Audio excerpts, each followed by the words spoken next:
היי, אז בוקר טוב לכולן וברוכות הבאות. הנה, סיוון מגיעה. אמ, אז אנחנו כבר בשיעור השישי שלנו, ואנחנו מתקדמות בבניית הסיפור.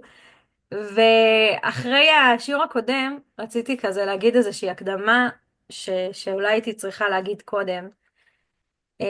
שבעצם המטרה שלי בשיעורים האלה זה בעצם לעזור לכן אמ, לבנות את האמצע של הסיפור. כי ההתחלה אנחנו יודעות מה אנחנו רוצות שיקרה. הסוף, גם הרבה פעמים אנחנו יודעות מה אנחנו רוצות שיקרה. אבל באמצע הזה, מה קורה שם, מה צריך לקרות שם כדי שיקרה תהליך טוב, זה בעצם מה שאנחנו מנסות לעשות בשיעורים האלה. ובמובן מסוים, אני כאילו, לא חייבים להשתמש בכל הסצנות האלה, ולא חייבים להשתמש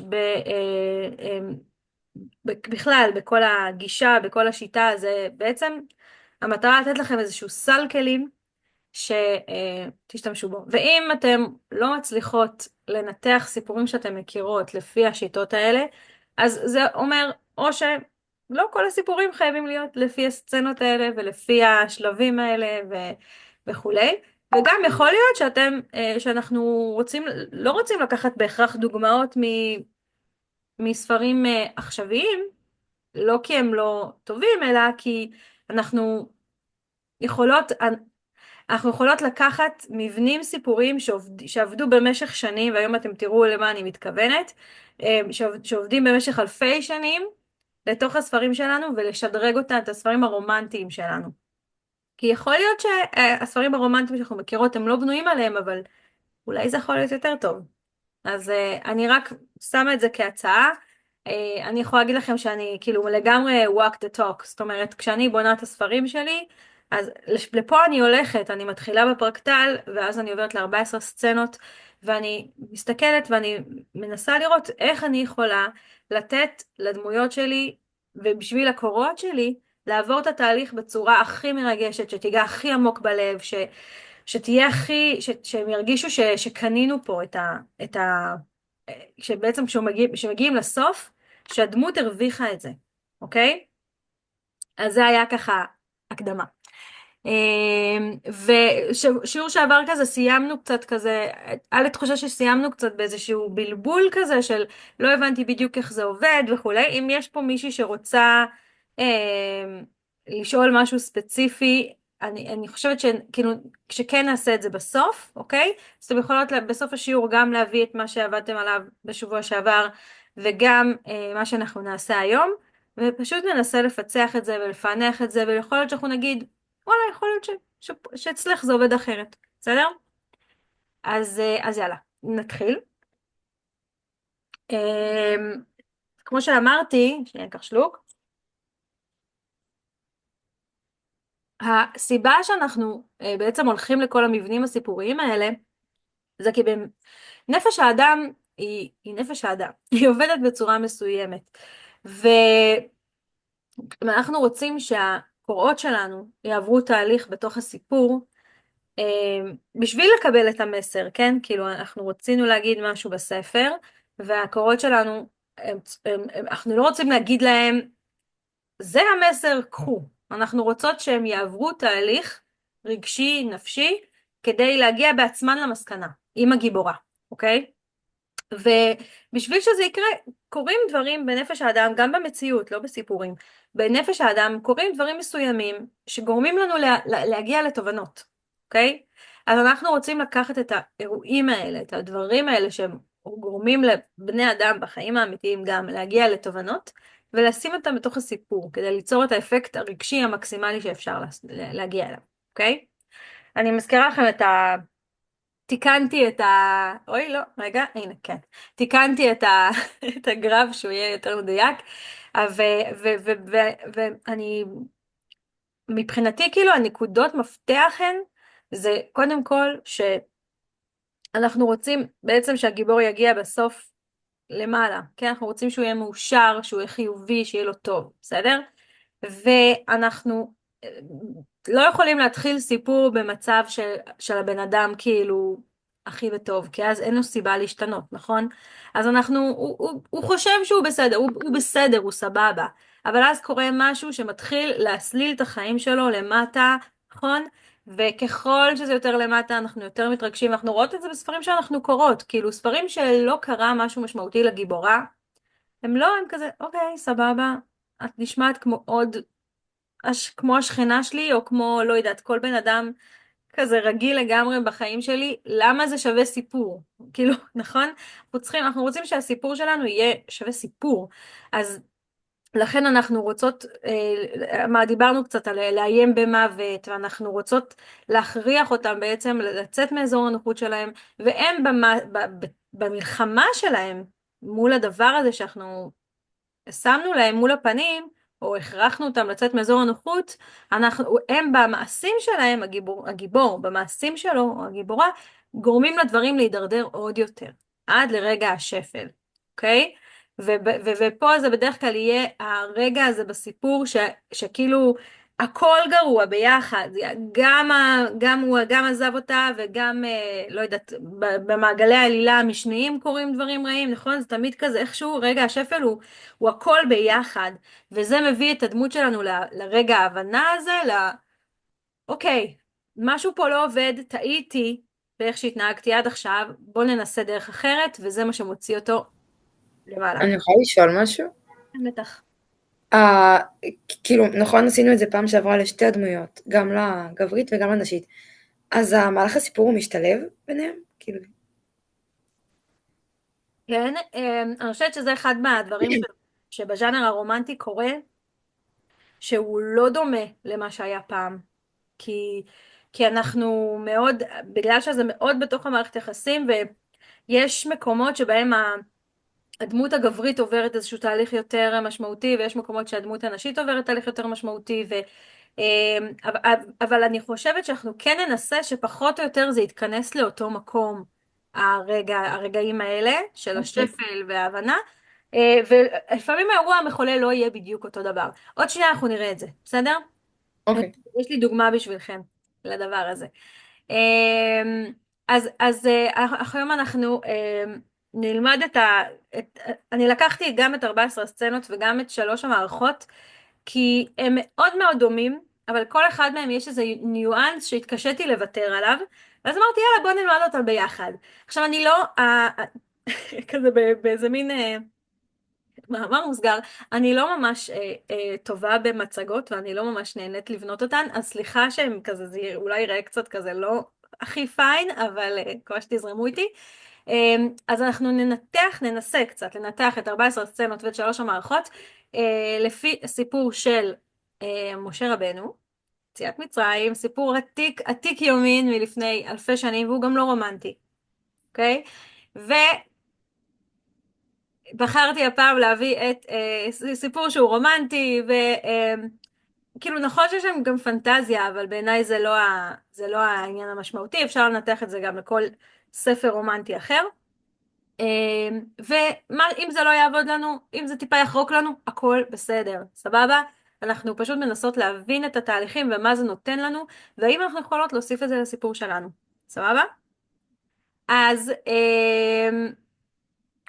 אוי, שכחתי לעשות משהו. אוקיי, זה בעצם ב3 המערכות, זאת המערכה הראשונה, וזה החלק הראשון במערכה הראשונה.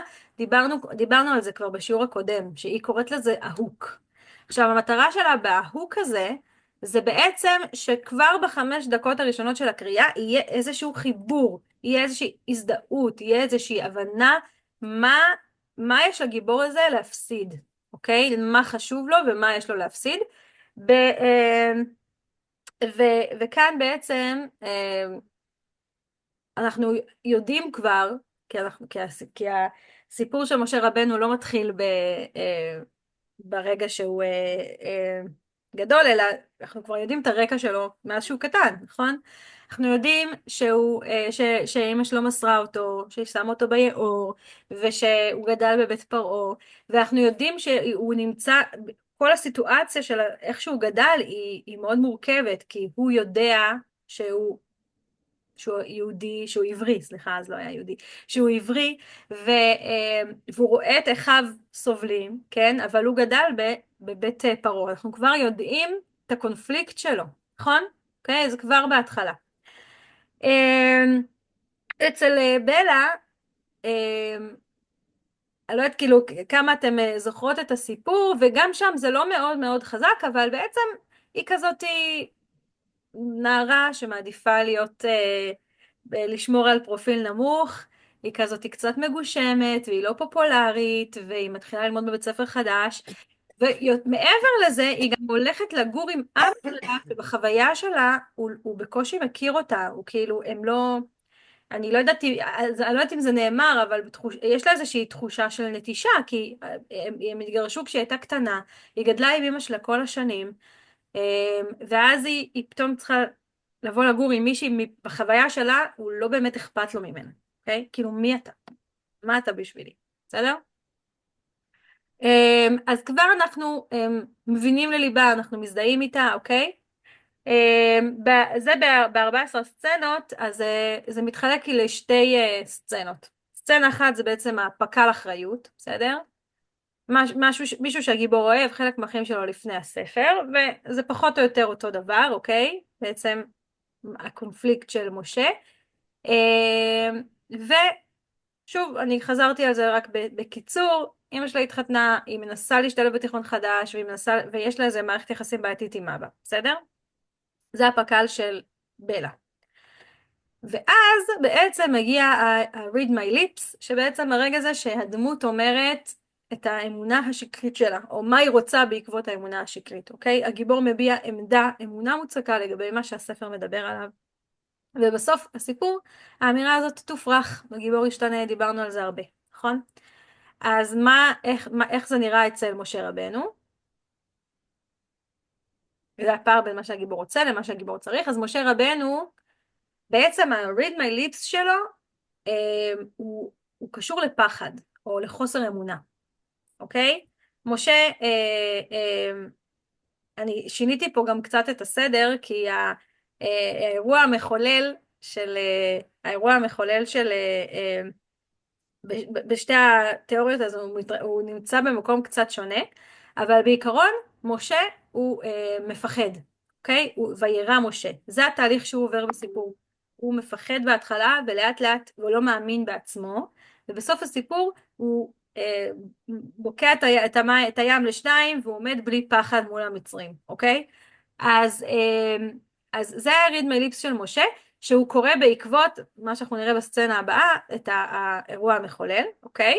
אצל בלה היא באה לפורקס רק לזמן קצר, היא רוצה לשמור על פרופיל נמוך, היא לא רוצה להתחיל, היא גם מאוד כזאת פריג'ידית כזאת, נכון? כאילו, אנשים נחמדים אליה והיא כזה, בסדר, מה שתגיד, כזה, תעזבו אותי בשקט, אוקיי?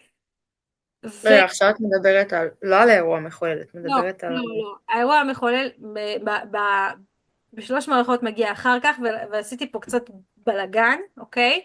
אבל בעיקרון, אם אנחנו נקפוץ שנייה לאירוע המחולל, אצל בלה הוא מגיע אחרי הריד מליפס שלה, אוקיי? הוא מגיע אחרי שאנחנו כבר יודעים מה פחות או יותר היא רוצה עכשיו שיקרה, אוקיי? ה-read my lips לרוב יגיע אחרי האירוע המחולל? לא, לא בטוח, לא, זה לא כזה משנה, בסדר, לא משנה, אוקיי. לא כזה משנה, לא, אוקיי? אז האירוע המחולל, או ב-14 סצנות אנחנו קוראים לזה יוסטון, we have a problem,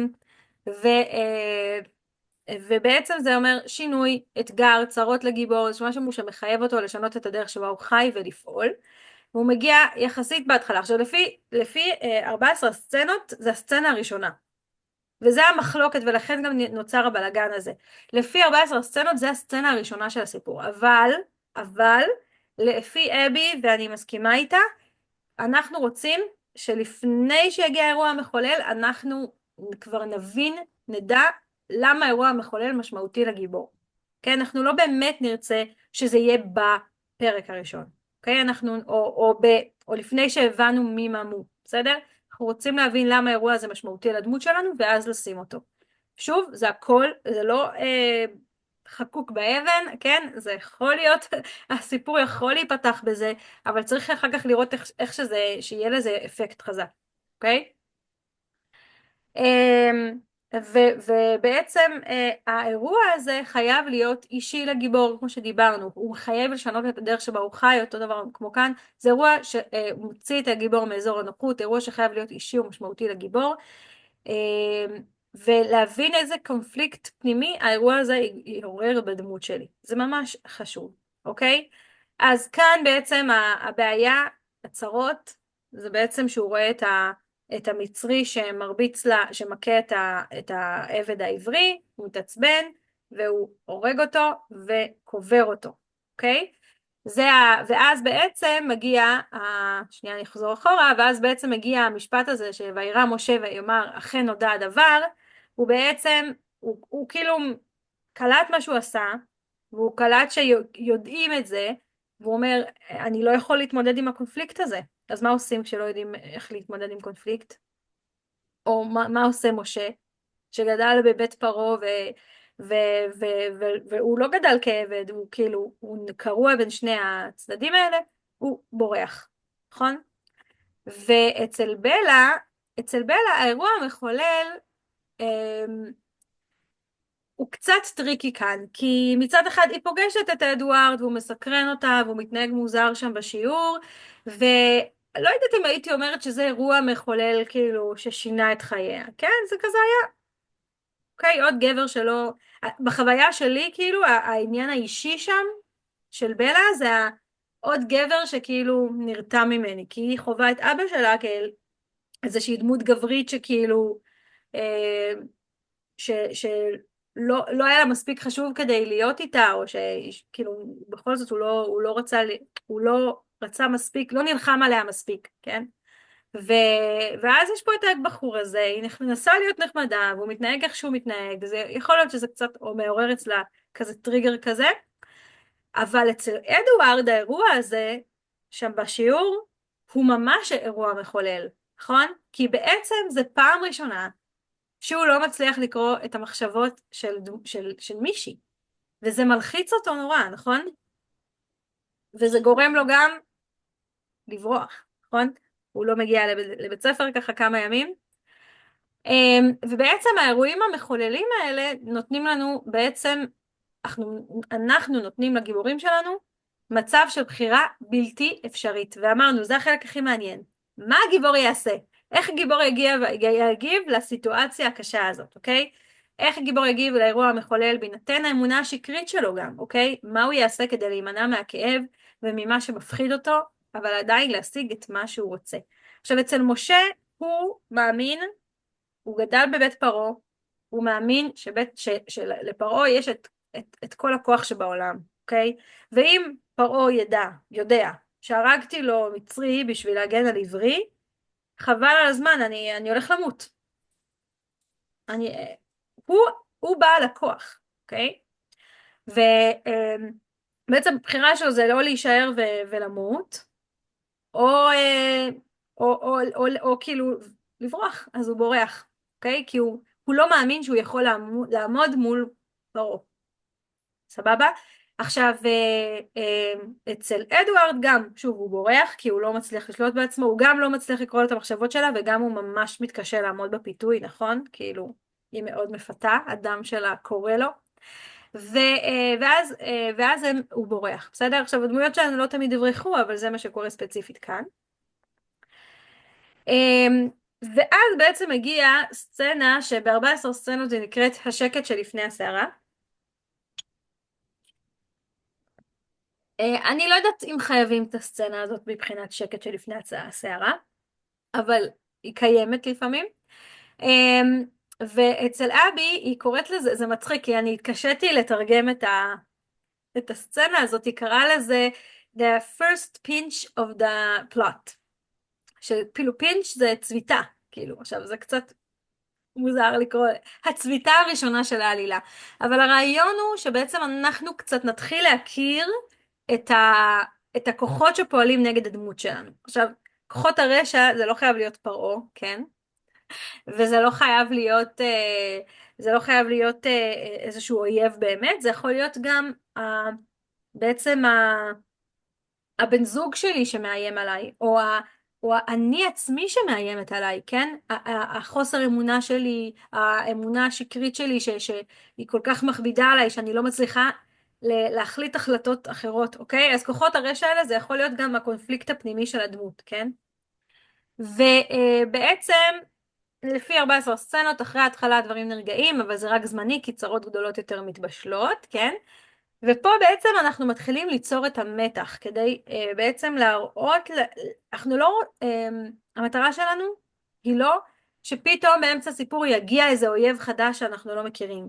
כי זה, הפתעה זה נחמד, אבל אם אתה שם הפתעה מול מתח, מתח ינצח. כי המתח זה מה שזה עושה לנו זה עושה לנו משהו כזה כשאנחנו קוראות, זה עושה לנו משהו במוח, זה יוצר את הסקרנות הזאת שדיברנו עליה ואמרנו שסקרנות זה ממכר, אז אנחנו צריכים לתת לקוראים שלנו הבזקים ממה שהולך להיות בעתיד כבר בהתחלה, אוקיי? מול איזה כוח או רוע הגיבור הולך להתמודד, כן? וזה יכול להיות דמות רעה וזה יכול להיות גם רוע פנימי, כאילו מופנם אצל הדמות. ואיך אפשר לתת לקוראים הצצה עליו מרחוק, אוקיי? עכשיו, כאן שוב זה לפי ה-14 סצנות, משה בורח והוא יושב במדיין, הוא מגיע לבאר והוא כאילו, זה בעצם, הוא ניצל הפעם, כן? אבל זה לא סוף הסיפור, כי דברים מתחילים להתארגן.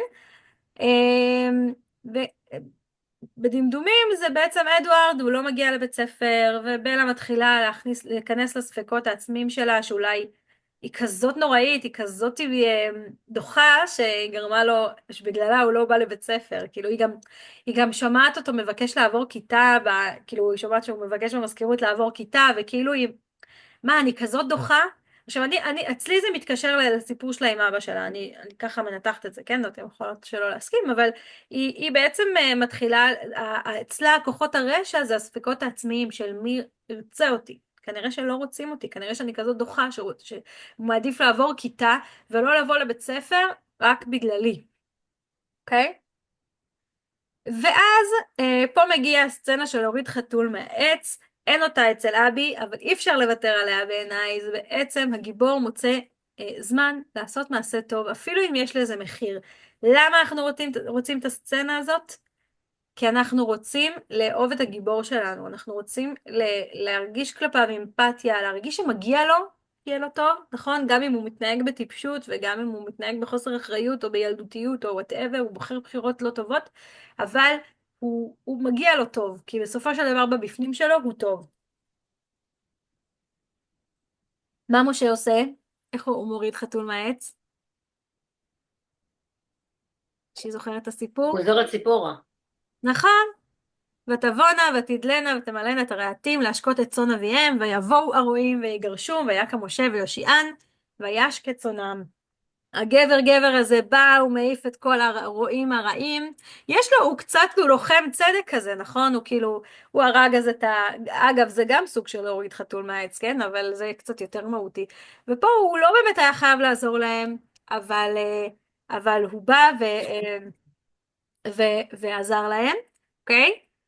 ואצל בלה, היא עוזרת לחבר, נכון, יש כזה קטע שהבחור אני לא זוכרת, מייסון אולי קוראים לו, הוא מציע לה לצאת איתו, אז היא אומרת לו, לא, אני לא הולכת לנשף, אבל אני יודעת שחברה שלי תבוא אם תזמין אותה. ואז הוא באמת הולך ומזמין את החברה שלה, ואז הם מאושרים ושמחים. אז זה סתם, זה דוגמה.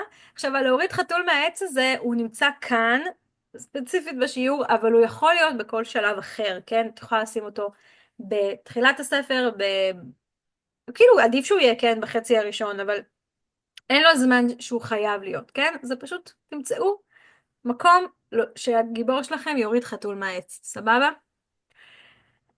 אוקיי, נמשיך הלאה. עכשיו בעצם הגיע לחצות את הרוביקון,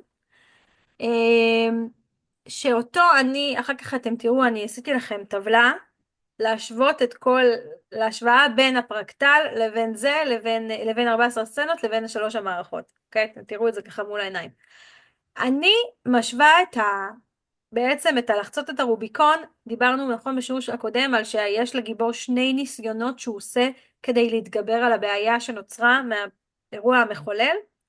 אז זה לתפיסתי בעצם הניסיון הראשון שלו לפתור את הבעיה. אוקיי? עכשיו זה יכול להיות, לפי 14 סצנות זה יכול להיות משהו חיצוני, כן? כאילו זה יכול להיות משהו שהגיבור עושה, זה יכול להיות מקרה שמשנה הכל דרמטית. אחרי המצב הזה, לא, אחרי שזה קורה, המצב לא יכול לחזור לקדמותו, בסדר? זה איזושהי פעולה שהדמות עושה שמניעה את העלילה באופן משמעותי, אוקיי? וכאן דווקא זה לא פעולה שהגיבור עושה, אלא זה דווקא פעולה חיצונית בסיפור של משה, הסנה, בעצם מלאך השם נראה אליו בסנה, אוקיי? ואחרי שהוא מתגלה אליו בסנה, האם הוא יכול לחזור אחורה ולא לעשות כלום? הוא לא יכול, אלוהים מתגלה אליו, כאילו, אין יותר כזה דחיפה מזה, אוקיי? אצל אדוארד ובלה, בעצם הקטע הזה שהוא מציל אותה מהדריסה, והיא יודעת, אוקיי, עכשיו קורה פה משהו בטוח לא טבעי, אני לא יכולה להמשיך להתייחס לזה כאילו לא קרה כלום, בסדר? אז אלה בעצם לחצות את הרוביקון של שני הסיפורים האלה, ואז בעצם הדמות שלנו חייבת להגיב, ואני אחזור, אולי כבר החזרתי על זה הרבה. אנחנו לא רוצים שהדמויות שלנו יהיו שק חבטות. אנחנו רוצות שהדמויות שלנו הן אלה שיניעו את העלילה, שהן יהיו פעילות. אחרת יהיה מאוד קשה להתחבר לסיפור, כי אנחנו רוצות, מה שמעניין אותנו בסיפור זה לראות איך הדמות תחליט החלטות על בסיס האופי שלה והאמונה שלה והדרך חיים שלה, אוקיי? ואנחנו נעמיד אותה בבחירות בלתי אפשריות והיא כל פעם תבחר, ואנחנו נעמיד אותה בבחירות בלתי אפשריות והיא כל פעם תבחר. אז לכן זה בעצם השלבים האלה שהדמות שלנו מנסה לפתור את הבעיה שוב ושוב ושוב. זה יכול להיות כבר מעגלים, כן? זה לא פעולה אחת, אוקיי?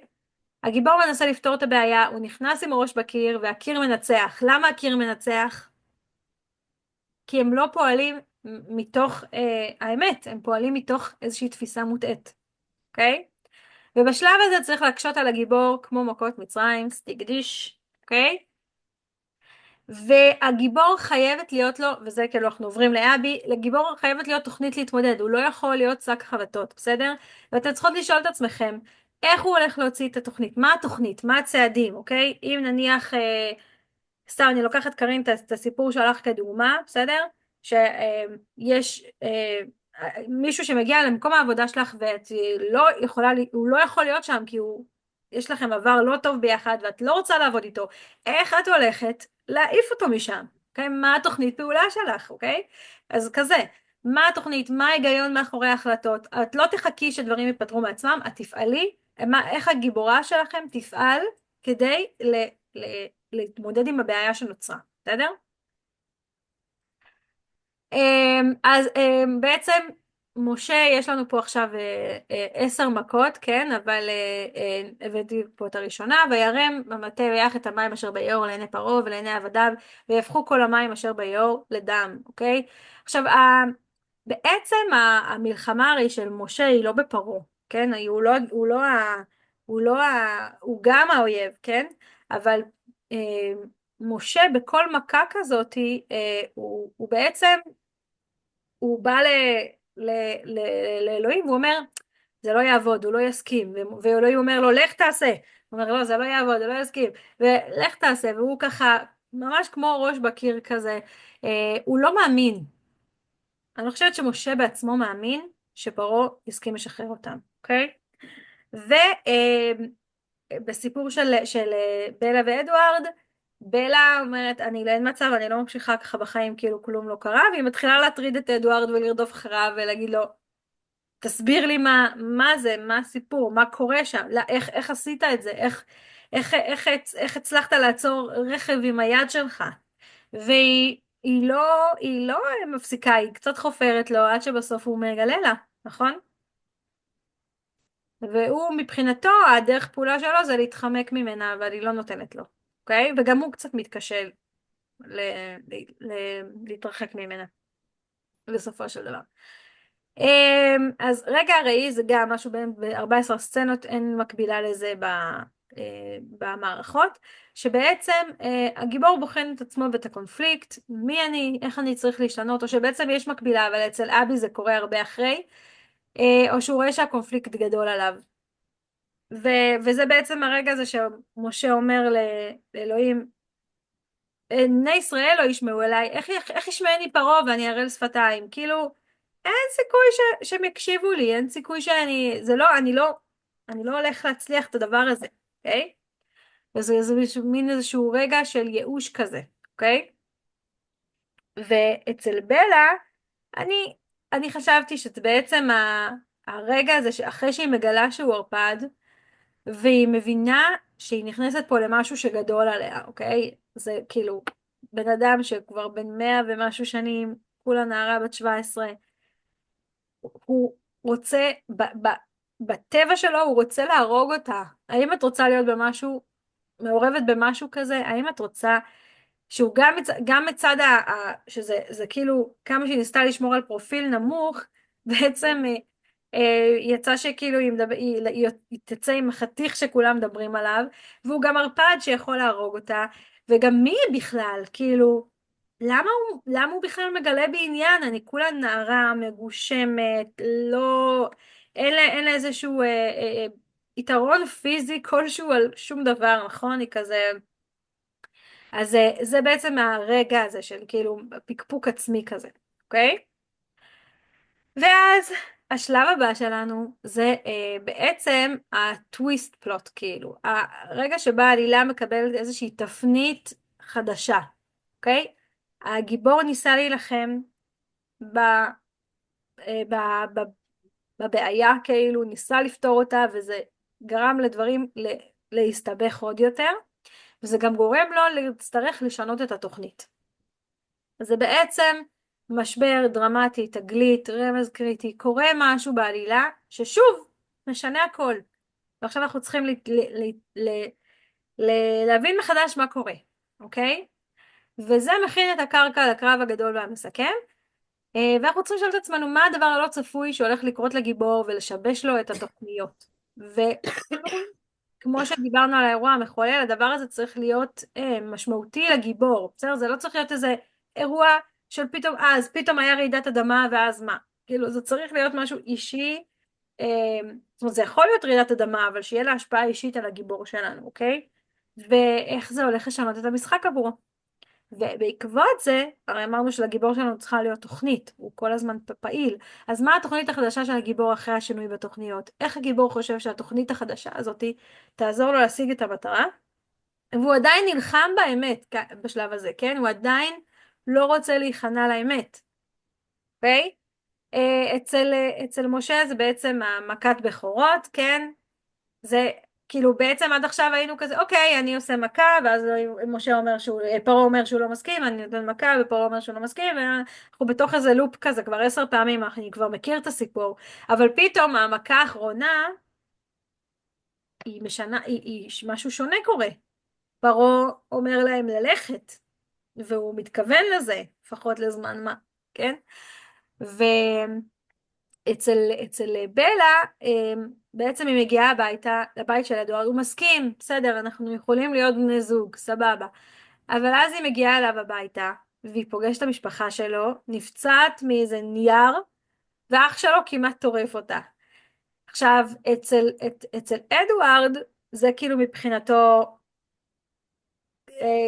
נורות אדומות, אוקיי, זה לא יכול לקרות ביניהם, נכון? כאילו, הוא לוקח אותה הביתה, והוא כזה הולך להיפרד ממנה, ואצל בלה זה כאילו, עכשיו אני יודעת שהוא רצה אותי, כאילו בגלל זה הוא יעזוב אותי, זה לא בגלל שאני מגושמת ואני אנושית ואני חלשה, זה בגלל שהוא פוחד עליי, אוקיי? והיא מתחילה להילחם, לנסות לשכנע אותו, אוקיי? ופה לא בעצם, כל כך הבנתי מול איזה אמת היא נלחמת, זאת אומרת שבשלב הזה הם עדיין נלחמים. נכון, את צודקת, זו שאלה טובה, אני כאילו, יכול להיות שבשלב הזה אצל בלה היא כבר היא כבר כאילו, אני לא יודעת אם היא עדיין בספקות עצמיים או לא. אוקיי. צריכים להסתכל על זה שוב. אני לא בטוחה, אני כן יודעת שהיא כן, היא לא רוצה היא כאילו כן נלחמת בזה, היא כאילו היא כן כאילו היא לא כזה, טוב בסדר. ואדוארד נלחם כאילו על האמת שהם יכולים להיות ביחד, זה להפוך, מהבחינה. אדוארד נלחם נגד האמת שהם יכולים להיות ביחד. נגד האמת, כן. כן, כן. ואז מגיע בעצם, אנחנו כבר מגיעים לקראת הסוף, אפילו לא שמתי לכם פה מספרים, אבל אנחנו מגיעים לקראת הסוף, שבעצם הכוחות מתארגנים מחדש, כן?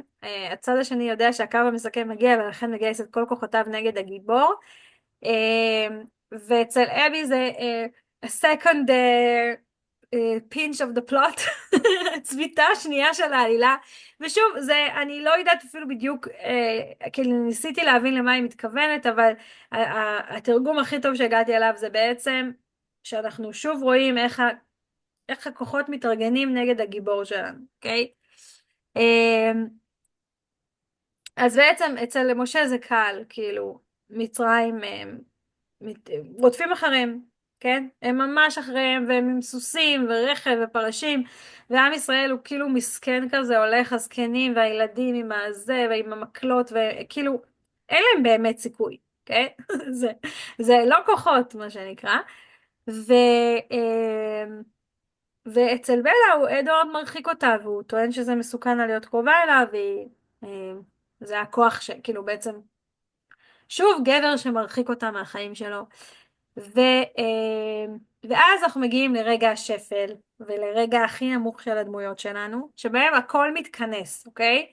שבעצם המקום שהכל נראה אבוד, הגיבור על סף ייאוש, אין לו שום סיכוי נגד הכוחות שפועלים נגדו, וגם מה שאני אוהבת אצל אבי, זה שהוא גם מכריח את הגיבור להתמודד עם הפחדים הכי גדולים שלו, אוקיי?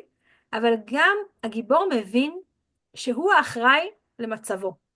בעקבות הצעדים שהוא בחר לעשות, שהוא בחר את הבחירות הלא נכונות, זה גרם לו להבין הוא זה שהביא את עצמו למצב הזה. עכשיו זה לא בכל סיפור, כן? אבל אם יש את התובנה הזאת בסיפור, זה הרבה יותר חזק.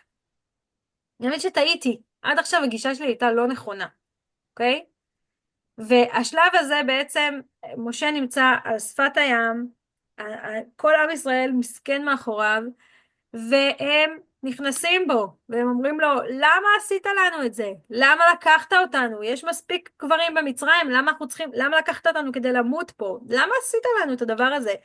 והוא בעצם, הוא נמצא שם כאילו, הם לא מאמינים בי, פרעה אמרת לי לא לפחד ממנו, אבל הנה תראה, הוא פה מאחוריי, כאילו, מה? ו... ואצל בלה זה אחרי שאדוארד עוזב אותה והיא ככה במשבר שלה, ואז חוץ מזה שהיא עצובה ושבורת לב, היא גם נחטפת על ידי ערפדים אחרים, אוקיי? ובעצם היא נמצאת במקום שמראה לה כמה היא שברירית וכמה היא אנושית וכמה היא חלשה לעומת העולם כמה היא לא שייכת לעולם של אדוארד, אוקיי? כי היא לא תוכל לשרוד בו כי הם טורפים, אוקיי? ואז בעצם, זו הסצנה שאני הכי אוהבת, סתם, שבעצם השוויתי אותם ביחד למרות שהם לא בדיוק אותו דבר, וב-14 סצנות זו סצנה מאוד מאוד יפה, בעצם use the force look, כאילו בעצם איזשהו, או הגיבור מגייס כוחות ואומץ, והרבה פעמים זה כי הוא נזכר באיזה משהו מהעבר, נכון? דיברנו קצת על, אני חושבת, שרון, לא, זה של לאורה הסיפור. תזכירי לי, אני לא זוכרת איזה אחת מכן, עם החייל שהוא פצוע והאישה שהביאה ילד אצלי. של לאורה, כן, סליחה. אז נכון, דיברנו על המכתב הזה, שכאילו היא רואה מכתב ממנו, ש, שכאילו, או משהו, לעשות איזשהו משחרר אותה להמשיך. כן, כן. אז זה יכול להיות משהו כזה, משהו שנותן לך את הדחיפה הרגשית, וזה יכול להיות מההווה, זה יכול להיות איזה דמות היום שאתה מדבר איתה, וזה יכול להיות איזה משהו מהעבר שנותן לך את הדחיפה להסכים להשתנות, אוקיי? וזה מביא אותה, הדמויות שלנו לרגע להה מומנט, אוי, מקווה שיט, אני מקווה שאתם שומעים אותי? או לא. שומעים אותך. שומעים? כן, יופי. שומעים. כי הייתה פה הפסקת חשמל של שנייה כזה, ובדרך כלל זה מפיל לי את האינטרנט לכמה דקות, אז אני מקווה שזה יהיה בסדר. אז הגיבור מבין שמה שהוא חשב שהוא מוטעה, והוא יתגבר על האמונה השקרית וימשיך להתפתח לקראת השיא, אוקיי? אז זה הסצנה הזאתי, ואצל משה רבנו, ויאמר משה אל העם, ותראו מה קורה פה, הוא אומר להם, עד עכשיו הוא הזה שכאילו בא לאלוהים ואמר הם לא יקשיבו לי, ופרעה לא מסכים, ושום לא ילך ולא ילך, ואז הפעם משה אומר אל העם, אל תיראו, התייצבו, ראו את ישועת השם אשר יעשה לכם היום. כאילו, אתם רואים איך הוא משתנה? הוא עד עכשיו היה זה שכאילו, הוא בא ועשה, אבל הוא באמת לא האמין, הוא באמת פחד, הוא באמת לא חשב שהם יצליחו. והפעם הוא עומד שם והוא אומר להם, אתם תראו שיהיה בסדר, אל תפחדו, אוקיי? וזו פעם ראשונה שהוא נותן לעם שלו ביטחון בעמידה כזאת חזקה, אוקיי? רואים שמשה עבר פה תהליך. אצל בלה, אני חשבתי שזה הקטע הזה שאדוארד מציל אותה, והיא הרי מדממת, והיא כאילו, הטבע יהיה שכאילו הוא יגמור את הסיפור, אבל הוא לא רק שהוא כאילו מציל אותה, הוא גם מצליח למצוץ את ההרס, נכון, של הערפד השני, ויודע לעצור בדיוק בזמן. וזה אומר לה משהו, זה אומר לה שאולי זה יכול לעבוד, כאילו, זה אומר גם לאדוארד, כן, זה מבחינת, אני חושבת שהדבר הזה שקורה שם הוא גם מראה לאדוארד שהוא מסוגל לעשות את המערכת היחסים הזאת, כן? למרות שהוא עוזב אותה אחרי שנייה, כן, במאמר מוסגר, אבל הוא בעצם מבינה שהוא מספיק רוצה אותה, שהוא מספיק ראויה, שהיא מספיק אהובה, ושהוא גם מסוגל, שהוא מוכן ממש להתאמץ בשבילה, אוקיי?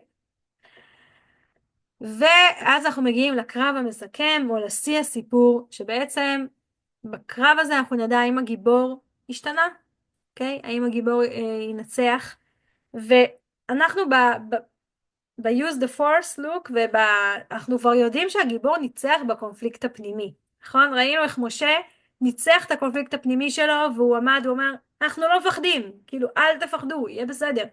עכשיו אנחנו צריכים לראות שהוא ינצח גם בקונפליקט החיצוני, אוקיי? מול העולם, ולהראות שהוא באמת השתנה.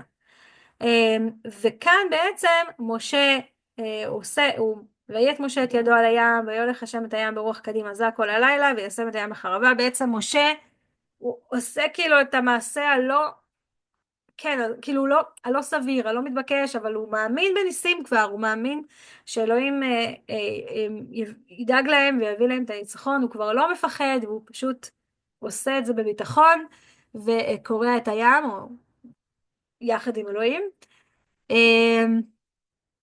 וכאן בעצם בלה כבר מבינה שהיא אהובה, שהיא רצויה, שהיא ראויה, שכמה שהיא אנושית וחלשה, אדוארד אוהב אותה, היא יודעת את זה כבר, בבפנים. עכשיו היא צריכה לשכנע אותו, נכון? אז אדוארד רוצה להיפרד, גם יש לה איזשהו משהו עם אמא שלה, אמא שלה רוצה שהיא תחזור הביתה, שזה כאילו המתבקש, כי בתחילת הסיפור היא שם רק לזמן קצר, זוכרים את ה-read my lips שלה? היא לא תכננה להישאר שם ולהשתקע שם, היא לא רוצה להיות עם אבא שלה בכלל, מי האבא הזה שהיא לא, בקושי אני מכירה אותו. אז היא גם מבינה שהיא ראויה לאהבה של אדוארד, והיא גם מבינה שהיא רוצה להישאר עם אבא שלה ולהישאר שם, והיא לא רוצה לחזור לחיים שלה עם אמא שלה, והיא מתעקשת להישאר איתו ולא להיפרד, והיא מאמינה שהוא באמת רוצה אותה, אוקיי? וזהו, זה הסצנה האחרונה, שזה בעצם הסוף שאנחנו רואים שכאילו אנחנו אחרי, כן, שהגיבור כבר ניצח והוא השתנה, ואנחנו, זה בעצם הקתרזיס שלנו, זה כאילו הרגע הזה שאנחנו כזה, אוקיי, הגיבור ניצח, הוא השיג את המטרה, הוא השתנה, הוא קיבל את מה שהוא רוצה, הוא השיג את הבחורה, אוקיי? ובעצם כאן אנחנו רואים איזושהי הצצה לאן הגיבור ימשיך מכאן. איך החיים שלו ייראו אחרי שהוא יתגבר על האמונה המקבילה הזאת, או האמונה השקרית שלו.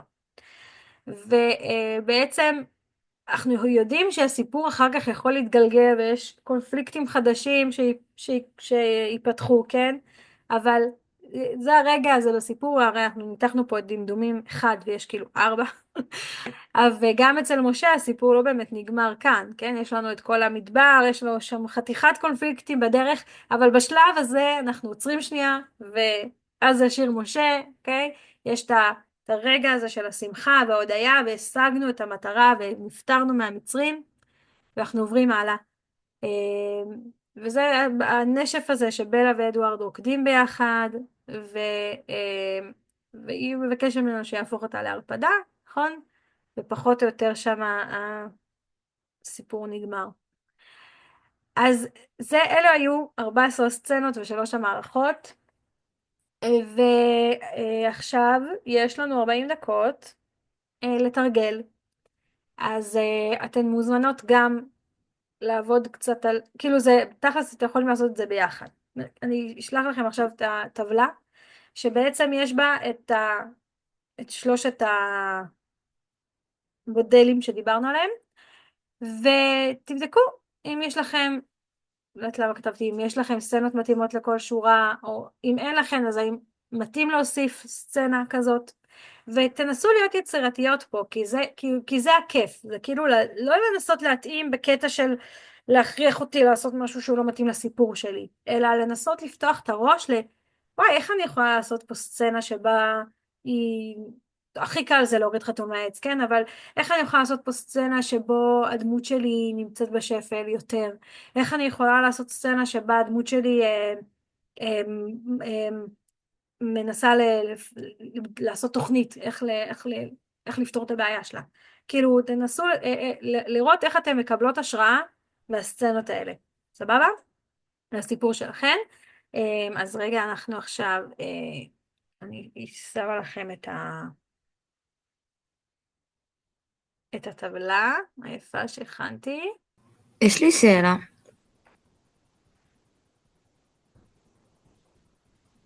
כן, שאלי. אני פשוט מתקשה, כי כמו שאמרנו בהתחלה, יש דמויות שכאילו שהדמות הגברית נגיד היא אולי עם יותר דילמות, או כאילו יותר חזקה מהדמות השנייה. השאלה אם כמה זה קריטי שלשתיהם יהיה כאילו את 14 הסצנות, או שזה... אז לדעתי לא קריטי. זאת אומרת שחלק מהסצנות יהיו חלשות יותר, זה ממש בסדר, זה לא קריטי. אוקיי. גם יכול להיות שבהמשך פתאום יהיה לך פתאום משהו יתיישב כזה. אבל לא הייתי משתגעת על זה, ובעיקרון, כאילו, מאיך שאנחנו יודעים, סיפורים בדרך כלל, בפועל יש באמת גיבור אחד לספר, כן? כאילו, אני יודעת, יש הרבה סיפורים שקשה לנו להחליט מי הגיבור, ויכול להיות שהגיבור שלך הוא בכלל הדמות הגברית, כאילו, ושניהם חשובים, ולשניהם יש קשת התפתחות, אבל זה בסדר לגמרי שאין את שניהם. שנייה, אם כבר עצרת אותי בשביל השאלה, אז אני רק רוצה להגיד משהו. קודם כל הוספתי לכם, אז אם אתם תעשו כאילו עוד פעם עכשיו העתק של המסמך, אז אתם תראו את זה עם הדוגמאות. סליחה שזה ככה יצא מסורבל.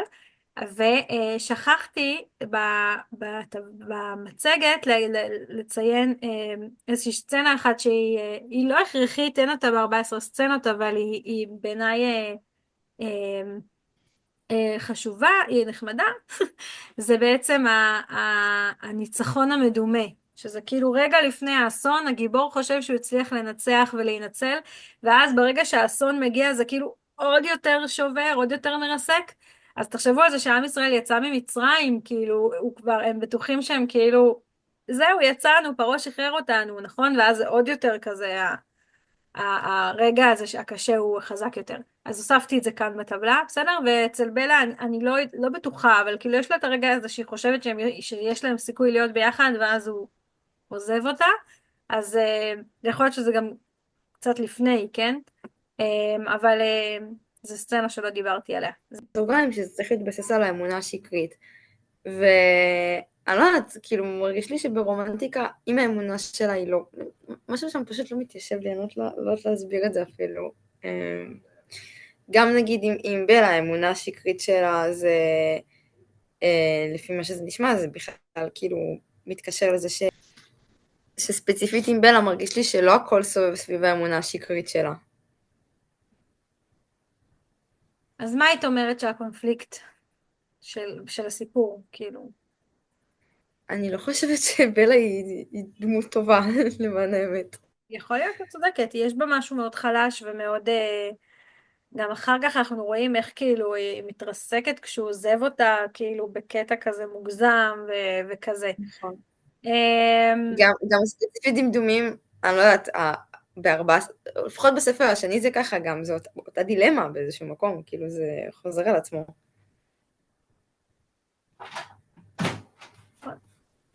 במובן מסוים, היא כאילו צריכה למצוא את הכוח, זאת אומרת, זה לא רק, אוקיי, מישהו יכול לאהוב אותי, אלא היא צריכה למצוא את הכוח בעצמי, היא מנסה למצוא את איזושהי עוצמה פנימית. כן.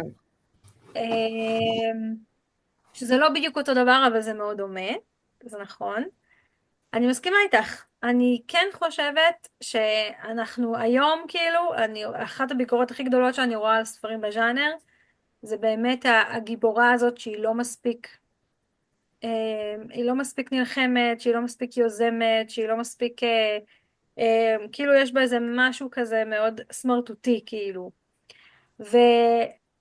אני, אני לא יודעת, כאילו, התחושה שלי היא שכן, כאילו, אנחנו יכולות לעשות את הגיבורות שלנו עם איזשהו קונפליקט יותר אמיתי ויותר, ויותר, שהן עוברות איזשהו תהליך יותר משמעותי, שזה ייגע עמוק, שזה לא יהיה איזה שטחי. אז בתחושה שלי, כן שווה לנו לנסות למצוא את העומק הזה בגיבורים שלנו, גם אם אנחנו בספרים שמסביבנו זה לא מאוד חזק ובולט. ואני כן מרגישה שהספרים שיותר נהניתי מהם, שהם היו לי יותר חזקים, היה תהליך התפתחות של דמות, כן? כאילו, אה, שהיא גדלה, שהתפתחה בספר, שמשהו קרה, אוקיי? ושוב, זה לא חייב להיות אחד לאחד ולא חייבים. המלצה. ואם נגיד הספר שהיא מנקודת מבט אחת, אז כאילו גם אני מסתבכת עם העניין של איך אני יכולה לגרום, כאילו שהרי הטבלה הזאת אני צריכה לעשות אותה לשתי הדמויות, אז איך אני יכולה לשלב בין פשוט מרגיש לי שתמיד מגלים דברים בדיעבד על הדמות שהיא לא, שאין עליה נקודת מבט. שהיא כן עוברת קשת התפתחות, אבל יותר מהירה. לא בטוחה שהבנתי למה את מתכוונת, שמגלים בדיעבד. שלרוב הדמות, נגיד לרוב אם הנקודת מבט היא מהדמות הנשית, היא של הדמות הנשית, אז רק כשהם מתחברים, כשהיא מתחברת באמת לדמות הגברית, היא מגלה עליו דברים, ואז רואים את הקשת התפתחות שלו, אבל לא רואים את האירוע המחולל אולי בתחילת הספר, או לא רואים, כאילו מרגיש לי יש אצלו גם קשת התפתחות, אבל היא מתחילה בשלב יותר מאוחר, או לפחות הקוראים נחשפים בשלב יותר מאוחר. אני לא יודעת, כאילו, אני לא בטוחה שאני מסכימה איתך, סתם אפילו בדוגמה שנתנו פה היום. אנחנו רואים כמה אדוארד מוטרד, ואיך הוא מגיב לאירוע המחולל, כאילו, באותו זמן. כאילו, עכשיו, את לא רואה, את לא יודעת באמת מה קורה, אבל את רואה את התגובות שלו. וזה באמת הקטע של ה-point of view, כאילו, שאת מראה. את מראה את התגובות שלו, את מראה איך הוא מתנהג בעצבים, איך הוא בורח, איך הוא... כאילו, אני מדברת בכלל על דמות, כן? לא רק על אדוארד. החוכמה בעצם בלכתוב על גבר שאת לא מראה את ה-point of view שלו, זה באמת בדברים הקטנים. זה לא יהיה בשיחת נפש שבה הוא יספר לה את הקונפליקט שלו והוא לא ידע מה לעשות. זה להראות את זה בניואנסים. כאילו... והאירוע המחולל צריך להיות כאילו אותו אחד, כאילו לא, אותו אירוע. לא, לא. לפעמים האירוע המחולל של דמות אחת יוביל את הדמות השנייה לעשות משהו שיהווה את לא, סליחה, אירוע המחולל של דמות אחת יוביל אותה לעשות משהו שהוא יהיה האירוע המחולל של דמות אחרת. הבנתי. אוקיי. לא, פשוט כי אם אני נגיד, לגבי השאלה הקודמת, מסתכלת על ספרים של מריאנה, שאני יודעת שגם את קראת אותם, לרוב מגלים בדיעבד על הדמות הגברית דברים שהם עשו, מה זה היא או מלכת התכוונו. הניואנסים, היא מלכת הניואנסים, את רואה כאילו, לא יודעת, אפילו עכשיו, תוך כדי שדיברתי איתך לפני שנייה, חשבתי על הספר של מריאנה, והתלבטתי אם להגיד, אז בראש לי היה משחק אליפות, וכאילו את רואה אני גם חשבתי על זה. איך הוא מתנהג, היא מעוררת פה אי נוחות, כאילו משהו שם, הוא מגיב אליה, ואת יכולה מהניואנסים הקטנים להבין מה זה עושה. עכשיו, את לא לגמרי מבינה, כאילו, מה הסיפור שלו, למה הוא כזה דוש, אבל כאילו, את מבינה שיש שם, הוא מגיב. כאילו, כן, לא, אני מבינה שקורה משהו, אבל לזה התכוונתי, שאני לא בהכרח מצליחה להבין עד הסוף מה הקשת התפתחות כן, שלו, כן. עד שלב מאוחר. וזה בסדר, וזה בסדר, אוקיי, זה בסדר. כל עוד הוא מתפתח, הכל טוב. בסדר? כן, תודה. אז אחרי שאני עושה את הפרקטל, ואני הולכת לטבלה הזאת של 14 סצנות והמערכות, ואני מנסה לראות שיש לי את כל הדברים, אז אני בעצם מפתחת נכון, היה לנו את הפסקה של 5 משפטים של הפרקטל, אז אני מפתחת את זה לעמוד של סינופסיס, אוקיי? כל משפט בעצם אני מפתחת לפסקה, אוקיי? ואז גם את זה, לפעמים אני צריכה לכתוב את זה, כאילו לכתוב אולי איך הדמות הזאת מסתכלת על הסיפור, ואיך הדמות הזאת מספרת את הסיפור, ולהרחיב את זה ככה לאט לאט.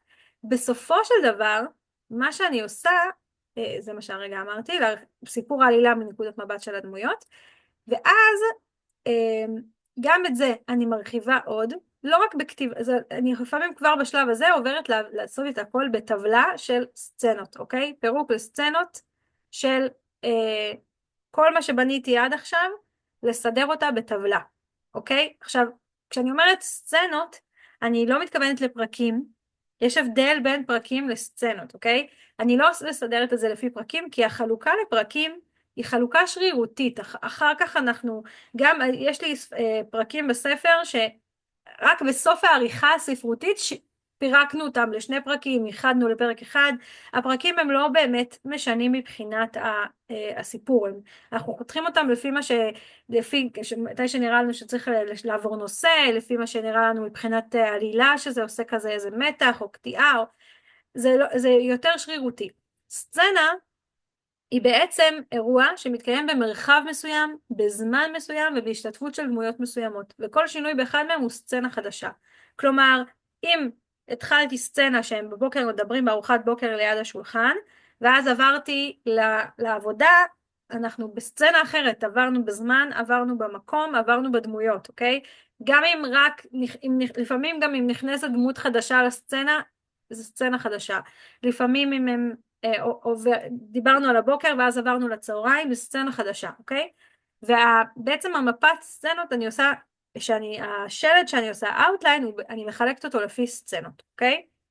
עכשיו, הטבלה הזאתי, אני אראה לכם איך היא נראית עוד מעט אצלי, אבל מה שחשוב שיהיה שם זה מי מדבר עכשיו, אם יש לך שתי דמויות שמדברות, המקום וזמן, כי זה משנה לנו את הסצנה, מה קורה שם, ומבחינתי החלק הכי חשוב זה דילמה ופתרון, כי אני לא רוצה שיהיה לי סצנה שבה אין שום דילמה, אין בה שום קונפליקט. אם יש לי סצנה כזאת, אני מוחקת אותה מהאוטליין. ואם אני לא מוצאת ואני רוצה את הסצנה הזאת, אני מוסיפה לה קונפליקט ודילמה ופתרון. כי אמרנו, מה מעניין בסיפור? מה הם יעשו? מה הם יעשו? נכון, זה מה שיוצר את הסקרנות. אז אנחנו רוצים ליצור מצב שבכל סצנה לדמויות שלנו יהיה בחירה בין גרוע לגרוע. Okay? שיהיה להם תמיד בחירה בין שתי דילמות, בין שתי אפשרויות גרועות, כן? לברוח או להישאר לברוח מכל מה שאני מכיר ולגלות לארץ זרה, או להישאר בארמון שאני מכיר, אבל שיהרגו אותי. להסכים ללכת ולוותר על אהבת חיי, או להישאר, כאילו, הכל, תמיד יהיה שם איזושהי דילמה. עכשיו, זה הדילמות הגדולות, אבל יש שם גם את הדילמות הקטנות, האם להתקשר אליה או לא להתקשר אליה, האם להסכים לספר לה את האמת או לא להסכים לספר לה את האמת.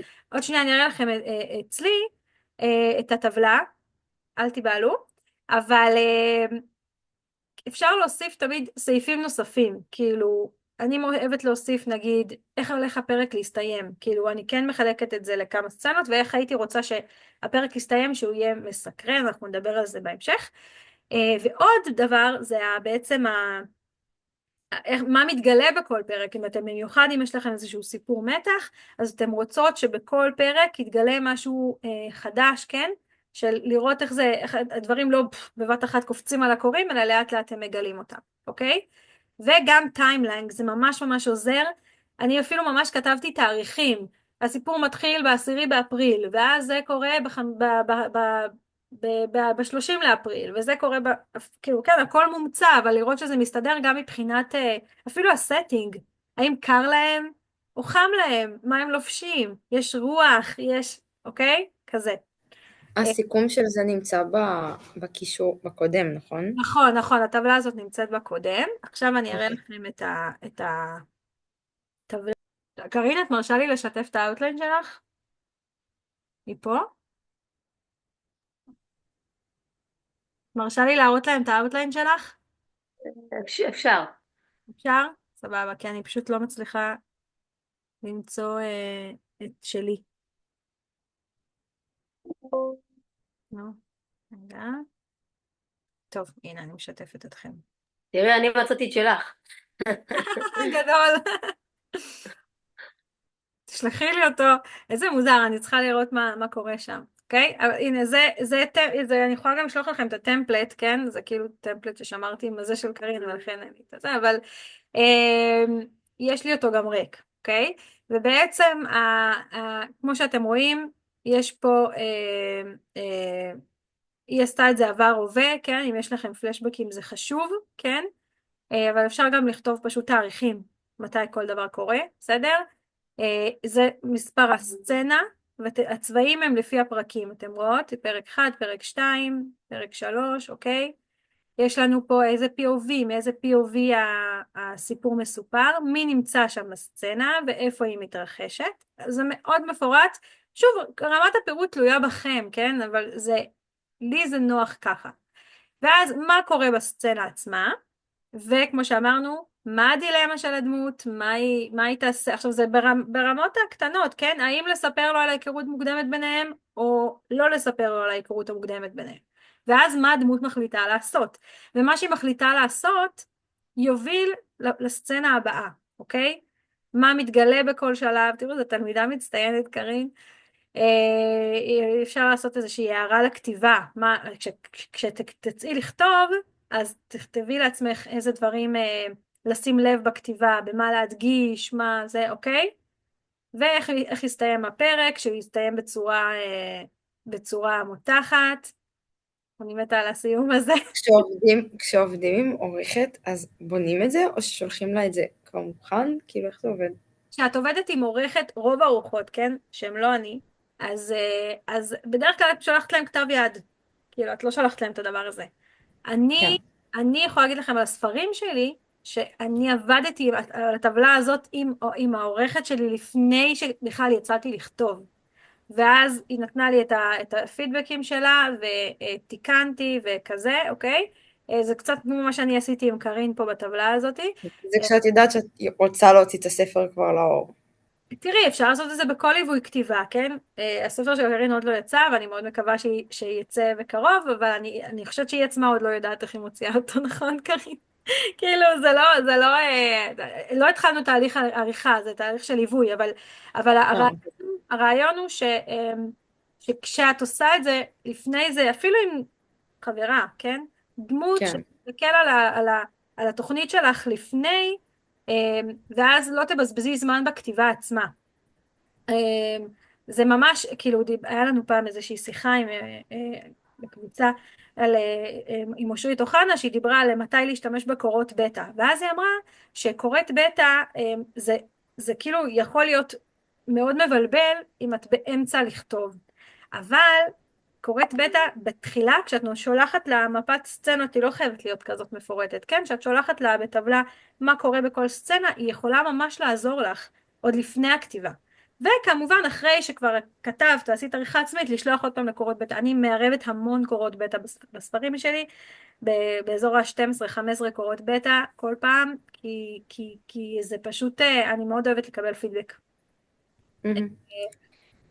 אז זהו, אז עוד שאלה קטנה. אם נגיד אין לי סצנות, כאילו אין לי פלשבקים, אבל כן אני רוצה לשלב מן הסתם סצנות מהעבר, אולי שהיא מספרת או משהו כזה, או נזכרת. אני עדיין מכניסה את זה כמו סצנה בטבלה כן, הזאת? כן, חד משמעית כן, ולדעתי אוקיי. השיעור הבא שלנו על פלשבקים, אם אני לא טועה, אני לא זוכרת מה קבענו, מה קבעתי בלוז, אבל יש לי שיעור שלם על פלשבקים ואיך לעשות אותם נכון, אז אנחנו נדבר על זה, אוקיי? סבבה. זהו, עד כאן. תמשיכו לעבוד על הסצנות שלכם, תשלחו לי אם אתם רוצות. סליחה אם ככה, זה היה מציף ומבלבל. דברת, את יכולה לשלוח את הטבלה המלאה הזאת שאמרת שיש לך גם ברק? שיש לי, מה, הטמפלט? ש- כן, הטמפלט האחרון שהראית, אם כן, כן. אפשר אותו גם אני אשים ברק. לכם באתר הקורס, אוקיי? גם אותו וגם את הטבלה עם הדוגמאות, וקיצר, יש מושכם. אם יש בעיה, שדרו אליי. תודה רבה, שיהיה לכם שבת שלום. תודה רבה. תודה. תודה רבה. שבת שקטה לכולם, תודה רבה. שבת ביי. שלום. ביי. ביי.